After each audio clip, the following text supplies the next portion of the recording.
വീണ്ടും അമ്മ പറയുന്നു, മക്കളെ, എനിക്ക് ഏറ്റവും പ്രിയപ്പെട്ട പ്രാർത്ഥനയാണ് ജപമാല. നിങ്ങൾ ജപമാല ചൊല്ലുമ്പോൾ നിങ്ങളോടൊപ്പം ഞാനും പ്രാർത്ഥിക്കേണ്ടതിന് നിങ്ങൾ എന്നെ ക്ഷണിക്കുക. ജപമാല മണികൾ എൻ്റെ വിരലിലൂടെ ഞാൻ ചലിപ്പിക്കും. അപ്പോൾ നിങ്ങളുടെ സ്വർഗീയ മാതാവിൻ്റെ കൂടെ പ്രാർത്ഥിക്കുന്ന മക്കളായി തീരും നിങ്ങൾ. അപ്പോൾ സാത്താന്റെയും അവൻ്റെ ദുഷ്ട സൈന്യത്തിൻ്റെയും ഭീകര സമരത്തിൽ എതിർത്ത് നിൽക്കാൻ നിങ്ങൾക്ക് സാധിക്കും. അവൻ്റെ സമരത്തിനെതിരെയുള്ള സുശക്തമായൊരു ആയുധമാണിത്. ജപമാല ചൊല്ലുമ്പോൾ സ്വർഗനിവാസികളോടൊപ്പം പരിശുദ്ധ ത്രിത്വം സന്തോഷിക്കുന്നു. നിങ്ങൾക്ക് ചുറ്റും സംരക്ഷണം ലഭിക്കുന്നു. നിങ്ങൾക്കായി കോട്ടകൾ സൃഷ്ടിക്കപ്പെടുന്നു. Ave Maria, hallelujah. എത്രയോ വലിയ ഉൾക്കാഴ്ചയാണ് ജപമാലയെക്കുറിച്ച് നമുക്ക് ലഭിക്കുന്നത്. അമ്മയ്ക്ക് ഏറ്റവും ഇഷ്ടപ്പെട്ട പ്രാർത്ഥന ജപമാല പ്രാർത്ഥന. വിശുദ്ധ പാദ്രി പിയോ പറയുന്നു, ജപമാല പ്രാർത്ഥന വലിയൊരു പോർച്ചട്ടയാണെന്ന്. വിശുദ്ധാത്മാക്കളുടെ ജീവിതത്തിലൂടെ എപ്പോഴെങ്കിലും ഒക്കെ ഒന്ന് പോകാനായിട്ട് അവസരം കിട്ടിയാൽ മടി കാണിക്കരുതേ. എല്ലാ വിശുദ്ധരിലും നിറഞ്ഞു നിന്ന ഭക്തിയാണ് ജപമാല ഭക്തി. ജപമാല പ്രാർത്ഥനയുടെ അർത്ഥവും വ്യാപ്തിയും വളരെ വലുതാണ് പ്രിയപ്പെട്ടവരെ. ഞാൻ സ്വന്തം അനുഭവത്തിൽ നിന്ന് പറയാം. അമ്മ പലപ്പോഴും ജപമാല പ്രാർത്ഥനയുടെ സമയത്ത് അരികിൽ വരാറുണ്ട്. എങ്ങനെയെന്നോ, അമ്മ പഠിപ്പിച്ചതനുസരിച്ച് ഞാൻ അമ്മയെ വിളിക്കും. അമ്മേ, അമ്മയുടെ കുഞ്ഞ് പ്രാർത്ഥിക്കാൻ ഒരുങ്ങുന്നു. അതിനുള്ള വിശുദ്ധിയും പവിത്രതയും ഒന്നും എനിക്കില്ല.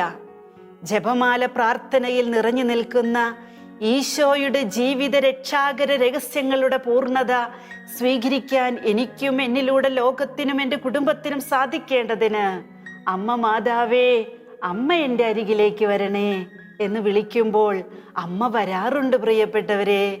അമ്മ ഈ സന്ദേശത്തിൽ പറഞ്ഞതുപോലെ അമ്മ വരും. നമ്മുടെ അയോഗ്യത മനസ്സിലാക്കിയിട്ട് അമ്മ വരും. ആ സമയം നമ്മൾ എന്താണെന്നോ ചെയ്യേണ്ടത്? നമ്മുടെ കൈകളിലിരിക്കുന്ന ഈ ജപമാല അമ്മയുടെ കരങ്ങളിലേക്ക് വിശ്വാസത്തോടെ സ്നേഹത്തോടെ വെച്ചുകൊടുത്ത് അമ്മയുടെ കരങ്ങൾ ചേർത്ത് പിടിക്കണം.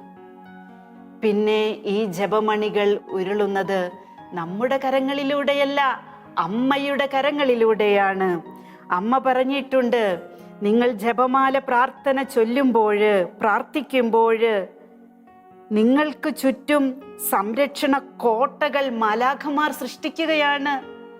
നമ്മൾ സഭയ്ക്ക് വേണ്ടി പ്രാർത്ഥിക്കുമ്പോൾ സഭയ്ക്ക് ചുറ്റും സംരക്ഷണത്തിന്റെ കോട്ട, ഈ ജപമണികളുടെ കോട്ട പരിശുദ്ധ അമ്മയോട് ചേർന്ന് മാലാഖമാർ കെട്ടുകയാണ്. നമ്മുടെ കുടുംബത്തിന് ചുറ്റും, നമുക്ക് ചുറ്റും സംരക്ഷണത്തിന്റെ കോട്ട കെട്ടപ്പെടുമ്പോൾ, ദിവ്യമായ കോട്ട കെട്ടപ്പെടുമ്പോൾ, വചനത്തിന്റെ കോട്ട കെട്ടുമ്പോൾ ത്രിത്വം സന്തോഷിക്കുന്നു. ആ കോട്ടയെ ഭേദിച്ചു വരാൻ ഏത് തിന്മയ്ക്കാ സാധിക്കുക? ആർക്കും സാധിക്കില്ല. സാത്താനെ പരാജയപ്പെടുത്തുന്ന ആയുധങ്ങളിൽ വലിയ മഹത്വമുള്ള ഒരു പ്രാർത്ഥനയാണ് ജപമാല പ്രാർത്ഥന. മടികൂടാതെ, അലസതയില്ലാതെ, ആവർത്തന വിരസതയാണെന്ന് പറഞ്ഞ് ഒഴിവുകഴിവ് പറയാതെ കുടുംബങ്ങളിൽ ഒന്നിച്ചു ചേർന്ന് ജപമാല പ്രാർത്ഥന എല്ലാവരും പ്രാർത്ഥിക്കണമേ.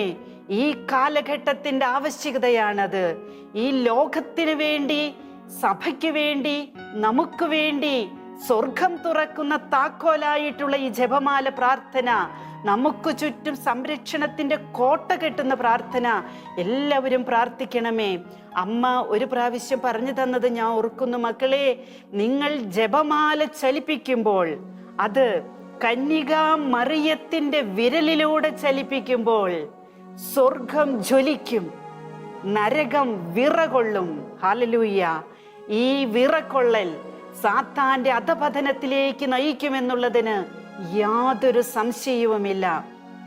അണുശക്തിയേക്കാൾ 10 മടങ്ങ് ശക്തിയുള്ള ജപമാല പ്രാർത്ഥനയുടെ അർത്ഥവും വ്യാപ്തിയും എത്രയെന്ന് ചോദിച്ചാൽ അത് യേശു ക്രിസ്തുവിന്റെ രക്ഷാകര ജീവിത രഹസ്യങ്ങളുടെ പൂർത്തീകരണത്തോളം മഹത്വവും വിലയുമുള്ളതാണ്.